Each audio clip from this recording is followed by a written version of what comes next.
Hi friends, welcome to my channel. ఈరోజు మనం ఈ వీడియోలో డిస్కస్ చేయబోతున్నది ఏపీ కానిస్టేబుల్పై మరొక కొత్త కేసు. ఏంటని ఆలోచిస్తున్నారా? అసలు ఇది కానిస్టేబుల్ నోటిఫికేషనా లేక కేసుల నోటిఫికేషనా అనిపిస్తుందా? ఇప్పటి వరకు ఏపీ కానిస్టేబుల్పై హోంగార్డ్ కేసు ఒకటి వచ్చింది, మార్క్స్ యాడింగ్ కేసు ఒకటి, డిస్క్వాలిఫైడ్ అంటే హైట్ డిస్క్వాలిఫైడ్ కేసు ఒకటి ఉంది, age relaxation case. Home guard case ఏంటంటే అసలు మార్క్స్తో సంబంధం లేకుండా వాళ్ళని ఫిజికల్గా అలౌ చేసి మెయిన్స్ రాయమని వాళ్ళు చేస్తున్నారు. మార్క్స్ యాడింగ్ కేసు ఏంటంటే క్వశ్చన్ పేపర్లో మిస్టేక్స్ ఉన్నాయి కాబట్టి సో మార్క్స్ యాడ్ చేసి మెయిన్స్ ఫిజికల్గా అలౌ చేయమని. నెక్స్ట్ హైట్ డిస్క్వాలిఫైడ్ బ్యాచ్ ఏంటంటే ఎవరైతే ప్రీవియస్ నోటిఫికేషన్ హైట్ క్వాలిఫై అయ్యి మెయిన్స్ రాసి మెయిన్స్లో ఫెయిల్ అయిన వాళ్ళు, ఈ నోటిఫికేషన్లో హైట్ క్వాలిఫై అవ్వలేని వాళ్ళు హైట్ డిస్క్వాలిఫైడ్ బ్యాచ్.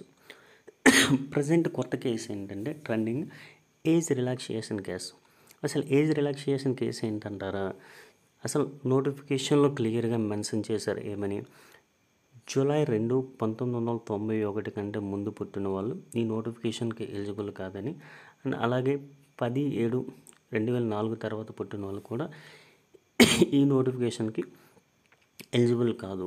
అసలు ఏజ్ రిలాక్సేషన్ కేసు ఏంటంటే ఎవరైతే ఏజ్ రిలాక్సేషన్ అంటే అప్పర్ ఏజ్ రిలాక్సేషన్ మించి ఉన్నవాళ్ళు అప్లికేషన్ అప్లై చేసేటప్పుడు అంటే సర్వర్ ప్రాబ్లం వలన లేదంటే ఇంకేదో ప్రాబ్లం వలన వాళ్ళ అప్లికేషన్లు యాక్సెప్ట్ చేసి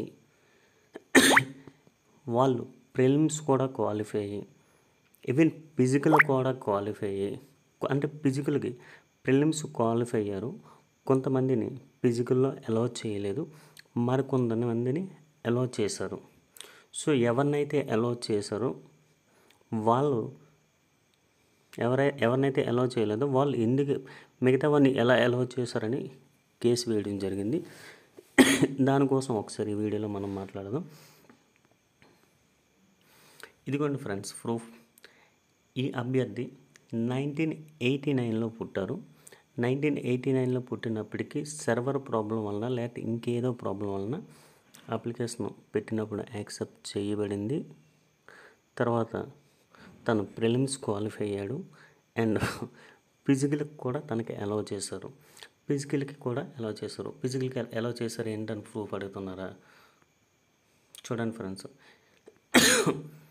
తనకి ఫిజికల్లో వచ్చిన మార్క్స్ చూడండి ఫ్రెండ్స్, 69 మార్క్స్ వచ్చాయి.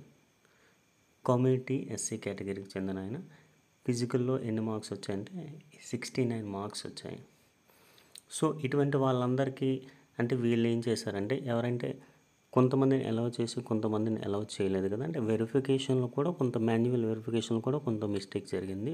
సో వీళ్ళందరూ ఏం చేశారంటే ఏపీఎస్ఎల్ఆర్బి చైర్మన్కి అప్పర్ ఏజ్ రిలాక్సేషన్ ఉన్నవాళ్ళు ఏమని ఫిర్యాదు చేశారంటే మేము అప్లికేషన్ అప్లై చేసేటప్పుడు యాక్సెప్ట్ చేశారు, ప్రిలిమ్స్ క్వాలిఫై అయ్యాము, కొంతమందిని ఫిజికల్గా అలౌ చేశారు, మరికొంతమందిని ఫిజికల్ మాన్యువల్ డాక్యుమెంట్ వెరిఫికేషన్ సమయంలో డిస్క్వాలిఫై చేశారు. వాళ్ళని ఎందుకు అలౌ చేశారో మమ్మల్ని ఎందుకు అలౌ చేయలేదనే విషయం పైన ఏపీఎస్ఎల్ఆర్బికి లెటర్ రాశారు. ఇందులో 2 మిస్టేక్స్ ఉన్నాయి. ఒకటి ఏంటంటే బోర్డు మిస్టేక్ ఏంటంటే ఓకే అప్లై చేసేటప్పుడు సర్వర్ మిస్టేక్ ఉన్నట్లయితే మాన్యువల్ డాక్యుమెంట్ వెరిఫికేషన్ చేసేటప్పుడు చాలా పర్టికులర్గా చేస్తారు. సో ఏదైనా మనకి క్యాస్ట్ సర్టిఫికేట్ లేకపోతేనే పలానా రోజు తీసుకురమ్మని రిజెక్ట్ చేసే వీళ్ళు అప్పర్ ఏజ్ రిలాక్సేషన్ ఉన్నప్పుడు ఎలా ఓకే చేశారు? ఓకే సర్వర్ ప్రాబ్లం ఉందంటే ఓకే, ఇక్కడ వీళ్ళని ఎలా ఓకే చేశారు? ఇంకోటి అభ్యర్థుల మిస్టేక్ కూడా ఉంది. అభ్యర్థుల మిస్టేక్ ఏంటంటే క్లియర్గా నోటిఫికేషన్లో మెన్షన్ చేసినప్పుడు ఏజ్ రిలాక్సేషన్ లేదని తెలిసి, అంటే వాళ్ళకి ఏజ్ లేదని తెలిసి కూడా వాళ్ళు ఎలా అప్లై చేశారు. నెక్స్ట్ ఏంటంటే ఇప్పుడు ఏపీఎస్ఎల్ఆర్బి ఏం చేస్తుందంటే ఎవరినైతే ఇలా అంటే అప్పర్ ఏజ్ రిలాక్సేషన్ అయిపోయి ప్రిలిమ్స్ క్వాలిఫై ఫిజికల్ అయిపోయి, అంటే ఫిజికల్లో కూడా వాళ్ళని యాక్సెప్ట్ చేసి మాన్యువల్ వెరిఫికేషన్ కూడా మిస్టేక్ చేసి అటువంటి వాళ్ళు ఉన్నారు, అంటే ఒకరే ఉన్నారా ఇంకెంతమంది ఉన్నారో వాళ్ళందరినీ ఎస్పీ ఆఫీస్కి పిలిచి వాళ్ళకి ఇవ్వండి ప్రూఫ్, అంటే ఒక డిస్క్వాలిఫైడ్ పేపర్ అనేది ఇస్తున్నారు. అంటే మీరు ఇక్కడ ఒక విషయం అభ్యర్థులు గమనించాల్సింది ఏంటంటే APSLRB have right to any time cancel the candidature of the candidate. అంటే ఒక అభ్యర్థి యొక్క అర్హతను ఏ టైంలోనైనా క్యాన్సిల్ చేసే అథారిటీ అనేది ఉంటుంది. సో ఈ కేసు ఉంటుందా ఉండదా అనేది తెలియదు ఫ్రెండ్స్. ఎందుకంటే అసలు ఏపీఎస్ఎల్ఆర్బికి ఆ అథారిటీ ఉంది కాబట్టి ఓకే క్యాన్సిల్ చేయడానికి ఛాన్స్ ఉంది.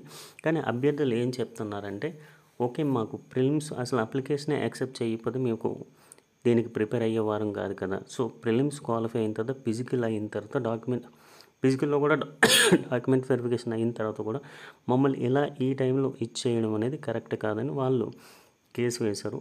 సో ఈ నోటిఫికేషన్ అయితే అసలు ఇప్పటిలో తేలేలా లేదు. సో ఎవరైతే అభ్యర్థులందరూ ఉన్నారో వాళ్ళందరూ ఒక ప్రొటెస్ట్ చేసి తొందరగా అంటే ఈ నోటిఫికేషన్ అనేది ముందుకెళ్ళాలి, అంటే ఎటువంటి మిస్టేక్స్ లేకుండా ముందుకెళ్ళేలా చేయాలని ప్రొటెస్ట్ చేయాలి. ఎందుకంటే నార్మల్గా అయితే ఈ కేసులన్నీ తేలేసరికి చాలా టైం పడుతుంది. ఎటువంటి మిస్టేక్స్ లేకుండా అభ్యర్థులందరూ ప్రొటెస్ట్ చేసి నోటిఫికేషన్ ముందుకు తీసుకెళ్లాలని కోరుకుంటున్నాను. నేను ఇచ్చే ఇన్ఫర్మేషన్ మీకు నచ్చినట్లయితే లైక్ అండ్ సబ్స్క్రైబ్.